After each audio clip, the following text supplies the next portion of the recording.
حضرت سیدنا عمر بن شعیب رضی اللہ تعالیٰ عنہ اپنے والد سے اور ان کے والد اپنے والد سے روایت کرتے ہیں، رسول کریم صلی اللہ علیہ وسلم کی بارگاہ میں دو عورتیں حاضر ہوئیں اور انہوں نے سونے کے کنگن پہنے ہوئے تھے، تو حضور نبی پاک صلی اللہ تعالیٰ علیہ وسلم نے ان عورتوں سے فرمایا کہ تم یہ جو سونے کے کنگن پہنے ہوئے اس کی زکوٰۃ ادا کرتی ہو؟ تو انہوں نے عرض کی کہ نہیں یا رسول اللہ۔ تو حضور نے ارشاد فرمایا کہ کیا تم اس بات کو پسند کرتی ہو کہ اللہ تعالیٰ نے آگ کے کنگن پہنائے؟ انہوں نے کہا نہیں یا رسول اللہ۔ تو حضور نے فرمایا کہ پھر ان کی زکوٰۃ ادا کیا کرو۔ تو اس کی وعید ہے کہ جو زکوٰۃ نہیں ادا کرتا حدیث پاک میں سونے اور چاندی کی، وہ سونے چاندی کو وہ اس کو پلیٹوں کی شکل میں، ان کو شیٹوں کی شکل میں پترے بنا کر اور جہنم کی آگ میں گرم کیا جائے گا، اور جو زکوٰۃ نہیں دیتا تو وہ اس کے چہرے پر، اس کی پیٹھ پر، اس کی کروٹوں پر وہ لگائے جائیں گے، اس کو اس طرح عذاب دیا جائے گا۔ تو ایسے ہی ایک اور روایت کے اندر ہے کہ جو اپنے مال کی زکوٰۃ ادا نہیں کرتا تو قیامت اس مال کو ایک زہریلا اور خوفناک سانپ بنا دیا جائے گا، وہ سانپ اس کے گلے میں لپٹ جائے گا اور اس کے باچھے یہاں سے، یعنی اس کے منہ کا یہ حصہ پکڑے گا اور اسے کاٹے گا، کہے کہ میں تیرا مال ہوں، کہ اے شخص جو تو زکوٰۃ نہیں دیتا تھا، یہ تو جس کو گن گن کر جمع کر کے رکھتا تھا، لہذا میں وہ تیرے مال ہوں لہذا۔ تو اس لیے اس کی بڑی وعیدات ہیں جن پر زکوٰۃ واجب، ان کو زکوٰۃ ادا اپنی کرنی چاہیے۔ اب زکوٰۃ کن کو دے سکتے ہیں؟ اس میں قرآن پاک میں 8 مصارف بیان ہوئے ہیں جن کو زکوٰۃ دی، جیسے سورہ توبہ کی آیت نمبر 61 کے اندر ہے، اللہ تعالیٰ میں انما الصدقات للفقراء والمساکین والعاملین علیہا والمؤلفۃ قلوبہم وفی الرقاب والغارمین وفی سبیل اللہ وابن السبیل فریضۃ من اللہ واللہ علیم حکیم۔ اس میں 8 متعلق کا ذکر ہوا۔ سب سے پہلے نمبر پر ہوا یہ فقیر کو، اور اس کے بعد مسکین، اور تیسرے نمبر پر عامل، اور چوتھے نمبر پر غلام، اور پانچواں مقروض، اور چھٹا اللہ تعالیٰ کے راستے میں، اور ساتواں مسافر، اور ایک 8واں بھی ہے، اور لیکن 8واں جو صحابہ کرام کے اجماع سے کہ جو 8واں ہے کہ مؤلفۃ القلوب جو ہے یہ منسوخ ہو چکے ہیں۔ اب 7 جو مصارف ہیں جن کو زکوٰۃ دی جا سکتی ہیں۔ سب سے نمبر پہلے پر فقیر ہے جس کو زکوٰۃ دے سکتے ہیں۔ فقیر سے مراد یہ جو پیشہ ور بیکاری اور بھیک مانگنے والے، اس سے مراد یہ نہیں۔ فقیر سے مراد وہ کہ جس کے پاس کچھ مال موجود ہے لیکن وہ مال اتنا نہیں ہے کہ جو شریعت کے طرف سے مقرر کردہ نصاب ہے وہ نصاب کو نہیں پہنچ رہا۔ مثلا 52.5 تولے چاندی ہے، اس کی قیمت کو نہیں پہنچ رہا، یا 7.5 تولے سونے کی قیمت کو نہیں پہنچ رہا، تو لہذا مال تو ہے لیکن وہ بقدر نصاب نہیں ہے۔ یہ چاندی ہے تھوڑی سی، مثلا کوئی 5 تولے 10 تولے، یا سونا کے 1 یا 2 تولے سونے ہیں اور 1 یا 2 تولے مثلا سونا ہے، تو بقدر نصاب نہیں ہے، تو لہذا یہ جو جس کے پاس مال ہے یہ لیکن نصاب سے کم ہے تو شرعی لحاظ سے وہ فقیر ہے، یعنی اس کو شرعی فقیر کہتے ہیں۔ تو لہذا جو شرعی فقیر ہے جس کے پاس مال ہے لیکن بقدر نصاب سے کم ہے تو اس کو بھی زکوٰۃ ادا کر سکتے ہیں۔ اور دوسرے نمبر پر مسکین ہے۔ مسکین وہ ہے کہ جس کے پاس کچھ بھی مال نہ ہو، یعنی کچھ بھی، فقیر کے پاس ہوتا ہے کہ کچھ نہ کچھ مال ہے لیکن نصاب سے کم ہے۔ مسکین وہ کہ جس کے پاس کچھ بھی نہیں ہے اور اس کو کھانے کے لیے پہننے کے لیے بھی لوگوں کا محتاج ہے، تو مسکین کو بقدر ضرورت ہے سوال کرنا یہ جائز ہے۔ اور اسی طرح تیسرا جو اس کا مصرف ہے وہ عامل ہے، یعنی جو زکوٰۃ اکٹھی کرنے کے لیے زکوٰۃ کو کے محکمے میں جو کام کر رہے ہیں تو ان کی جو مزدوری، ان کی سیلری ہے وہ زکوٰۃ کے پیسوں سے دے سکتے ہیں، لیکن کیونکہ اب تو اسلامی نظام حکومت نہیں ہے یہاں پہ۔ اگر کسی ملک میں اسلامی نظام حکومت ہے تو جو وہ لوگ جو زکوٰۃ کے محکمے میں کام کر رہے ہیں اور لوگوں سے زکوٰۃ وصول کرتے ہیں، پھر مستحقین تک پہنچ جاتے ہیں، تو لہٰذا ان کی جو سیلریاں ہیں، ان کی جو اجرت ہے وہ زکوٰۃ کے پیسوں سے ادا کر سکتے ہیں۔ اور ایسے ہی اس سے اگلا جو مصرف ہے وہ غلاموں کا رکاب، تو لہذا اب تو وہ غلاموں کا سلسلہ ختم ہو گیا، اب کہیں پہ بھی دنیا میں غلامی کا سلسلہ نہیں ہے۔ اس میں ہوتا تھا اگر کوئی شخص غلام ہو اور غلام کو اگر وہ آزاد ہونا چاہے تو وہ اس کو زکوٰۃ دی جا سکتی تھی تاکہ وہ اپنے مالک کو قیمت ادا کر دے اور اپنی قیمت ادا کر کے آزاد ہو جائے، لیکن اب یہ سلسلہ ختم ہو گیا، اب کہیں پہ بھی غلام نہیں ہے۔ اور ایسے ہی اگلے زکوٰۃ کا مصرف ہے مقروض، یعنی جس شخص کے پاس اگر مال ہے بقدر نصاب لیکن اس پر قرض ہے اور اسے قرضہ ادا کرنا ہے، قرض ادا کرنے کے بعد اس کے پاس مال بقدر نصاب باقی نہیں رہے گا، اس کو زکوٰۃ دے سکتے ہیں۔ یا جس کے پاس مثلا قرض ہے اور اس کے پاس مثلاً ہے کہ زکوٰۃ ادا کرنے قرض ہے لیکن قرض ادا کرنے کے وسائل نہیں ہے، تو لہذا ایسے شخص کو بھی زکوٰۃ دے سکتے ہیں تاکہ وہ اپنا وہ قرض ادا کر لے۔ اور ایسے ہی زکوٰۃ کے مصارف میں سے فی سبیل اللہ یعنی اللہ کے راستے میں یہ بھی مصرف ہے، یعنی اس کی مثلاً مختلف صورتیں، کوئی شخص جہاد کے لیے جانا چاہتا ہے، اس کے پاس اسلحہ نہیں ہے، سواری نہیں ہے، تو اس کو اسلحہ لے کر دے سکتے ہیں، سواری لے کر دے سکتے ہیں ایک تو مجاہد کو۔ اور دوسرا یہ کہ ایسے ہی کوئی شخص مثلاً حج کے لیے جانا چاہتا ہے اور اس کے پاس مال نہیں ہے اور تڑپ رہا ہے، اس کی بڑی تڑپ ہے، تو اس کو زکوٰۃ کے پیسے دے سکتے ہیں تاکہ وہ اپنے حج ادا کر لے۔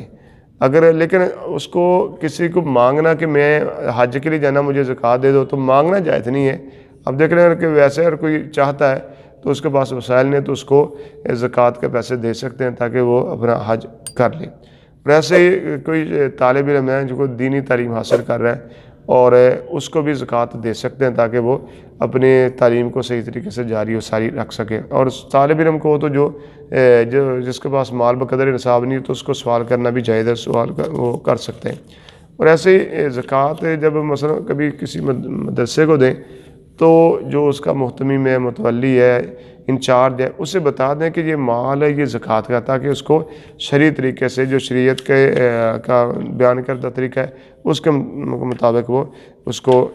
صرف کریں۔ اور ایسے ہی اگلا مصرف ہے مسافر۔ اگر کوئی شخص سفر کی حالت میں ہے اور اس کے پاس مال نہیں ہے تو لہذا اس کو زکوٰۃ دے سکتے ہیں۔ مثال کے طور پر کوئی شخص ہے اگرچہ گھر میں اپنے کروڑوں کا مالک ہے لیکن سفر کی حالت میں اس کے پاس مال نہیں ہے، مثلا پیسے ختم ہو گئے، یا جیب کٹ گئی ہے، یا کہیں مال گر گیا ہے، اب اس کے پاس کچھ نہیں ہے، تو اب اس کو اس کی مدد آپ زکوٰۃ کے پیسوں سے بھی کر سکتے ہیں تاکہ وہ اپنے مقام تک وہ پہنچ سکے۔ اور ایسے ہی یعنی یہ جو جتنے مصارف ہوئے، یہ 7 مصارف بیان ہوئے، ان کو آپ زکوٰۃ دے سکتے ہیں۔ اور دینے میں شرط ہے کہ جس کو آپ نے دینی اس کو مالک بنانا شرط ہے، یعنی صرف مباح کرنے سے زکوٰۃ نہیں۔ اگر مثلا کوئی مسافر ہے یا مسکین ہے یا شریف فقیر ہے، اس کو صرف زکوٰۃ کے پیسے سے کھانا کھلا دیا تو اس طرح زکوٰۃ نہیں ادا نہیں، بلکہ اس کو مالک بنانا ضروری ہے کہ آپ جو مال دینا چاہیں اس کے ہاتھ میں تھما دیں، لہٰذا وہ کھائے کھلائے جو مرضی کرے اس کی مرضی ہے۔ تو اس میں تملیک یعنی مالک بنانا ضروری ہے۔ ایسے کچھ ایسے مثلا ہے کہ افراد ہیں جن کو زکوٰۃ نہیں دے سکتا۔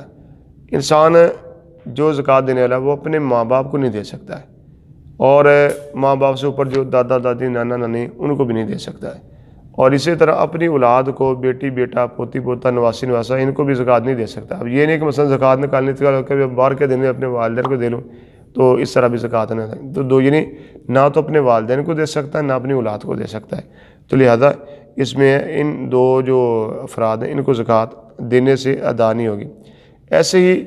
بہو کو زکوٰۃ دے سکتے ہیں، اگرچہ کہ بیٹے کو نہیں دے سکتے ہیں لیکن بیٹے کی جو بیوی ہے بہو کو ادا کی جا سکے، اگرچہ وہ اپنے گھر میں وہ استعمال کرے گی، بیٹا بھی اس میں کھائے گا، کیونکہ وہ مالک وہ بہو بن رہی ہے، اب مالک بننے کے بعد اب جس کو مرضی وہ کھلائے وہ اس کی اپنی مرضی ہے۔ تو یہ قاعدہ کہ ملک بدلنے سے حکم بدل جاتا ہے۔ اب جب وہ کسی نے بہو کو دے، اب بہو نے وصول کی تو وہ زکوٰۃ ہے،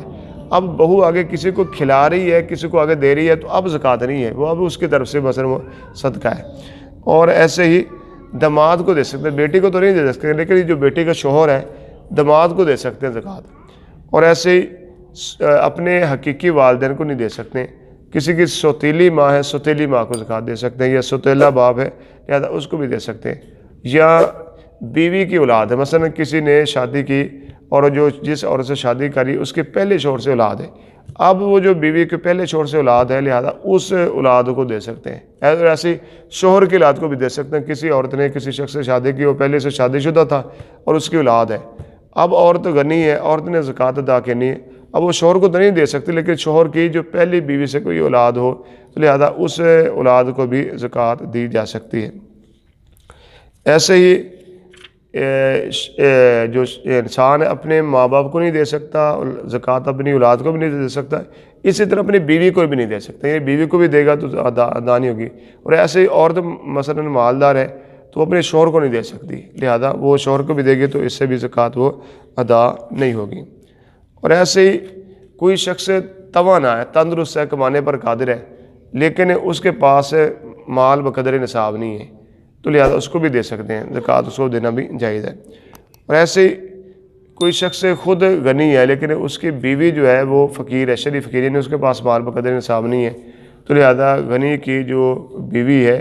لہذا اگر وہ غنی نہیں ہے، غنی کی جو بیوی ہے، تو لہذا اس کو بھی زکوٰۃ دے سکتے ہیں۔ ایسے اگر کسی کے پاس مکان ہے یا دکانیں ہیں، اس نے رینٹ پہ دی ہیں اور اس کے پاس اور مال کچھ نہیں ہے، مال بقدر نصاب موجود نہیں ہے، اور اس کا جو گزارا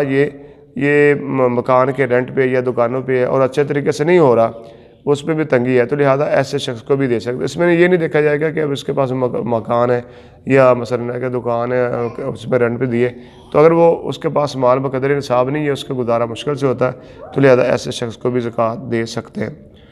اور ایسے ہی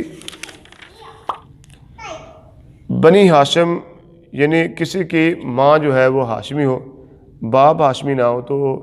ایسے شخص کو بھی زکوٰۃ دے سکتے ہیں، کیونکہ جو نسب ہوتا ہے وہ باپ سے چلتا ہے، نسل باپ سے چلتی ہے، تو کسی کی ماں سید زادی ہے، باپ سید زادہ نہیں ہے،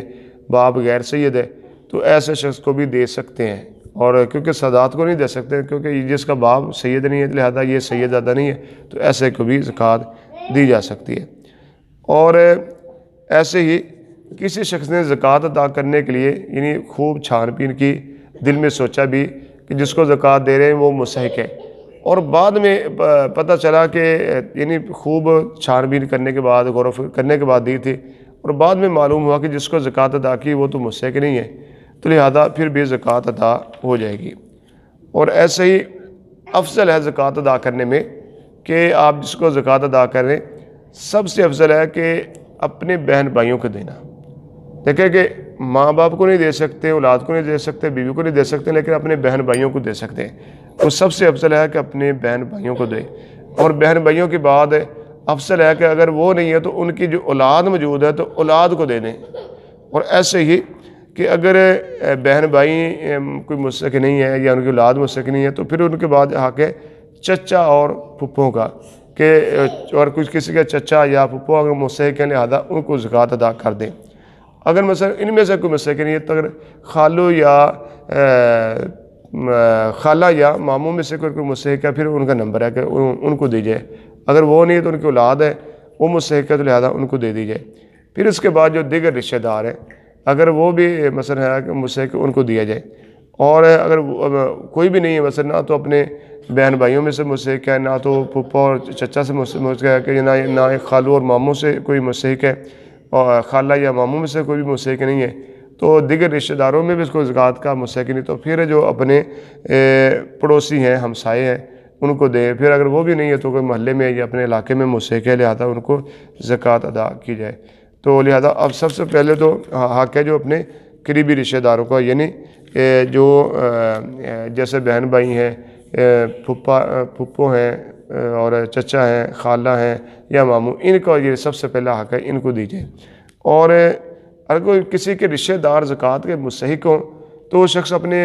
عزیز و اقارب کو زکوٰۃ تو نہیں دیتا، باہر دیتا ہے، تو اس پر وعید ہے۔ حدیث پاک میں ہے کہ آقا علیہ السلام نے ارشاد فرمایا کہ اے امت محمد صلی اللہ علیہ وسلم، قسم ہے اس کی جس نے مجھے حق کے ساتھ بھیجا، اللہ تعالیٰ اس شخص کے صدقے کو قبول نہیں فرماتا کہ جس کے رشتہ دار اس کے سلوک کے مستحق ہوں اور یہ غیروں کو دے۔ تو یہ حضور نے قسم کھا کر فرمایا کہ جس کے رشتہ دار تو مستحق ہیں لہذا اپنے رشتہ داروں کو نہیں دیتا، دوسروں کو دیتا، تو حضور نے قسم کھا فرمایا کہ اللہ تعالیٰ ایسے شخص کے وہ دیے گئے صدقے کو، دیے گئے زکوٰۃ کو قبول نہیں فرماتا۔ اور فرمایا کہ قسم ہے اس کی جس کے دستے قدرت میں میری جان ہے، اللہ تعالیٰ اس کی طرف قیامت کے دن نظر نہ فرمائے گا۔ یعنی حضور نے قسم کھا فرمایا کہ اللہ تعالیٰ ایسے شخص کی طرف نظر رحمت نہیں فرمائے گا کہ جس کے عزیز و اقارب مستحق ہیں، اپنے عزیز و اقارب کو نہیں دیتا اور غیروں کو دیتا ہے۔ تو لہذا یہ وعیدات ہیں، سب سے پہلا حق اپنے عزیز و اقارب کا۔ اور حدیث پاک میں یہ بھی ہے کہ اپنے عزیز کو، اپنے رشتہ دار کو زکوٰۃ دینے کا جو ثواب ڈبل ہے، ایک تو صلہ رحمی کا، اور لہذا ایک تو زکوٰۃ کی ادائیگی کا، یعنی ایک جو زکوٰۃ ادا کرنی ہے اس کے زکوٰۃ کی ادائیگی کا ثواب ہے، اور دوسرا ایک صلہ رحمی کا، اپنے رشتہ دار کے ساتھ یہ ہے کہ صلہ رحمی کر رہا ہے تو اس کا یعنی اپنے عزیز کو دینے کا ثواب ڈبل ہے اگر وہ مستحق ہو۔ اگر ان میں سے مستحق نہیں ہے تو اس کے علاوہ پھر جو مستحق ملتے ہیں ان کو دیجیے۔ اللہ کریم کی بارگاہ میں دعا ہے اللہ تعالیٰ ہم سب کو علم و فہم کی توفیق عطا فرمائے۔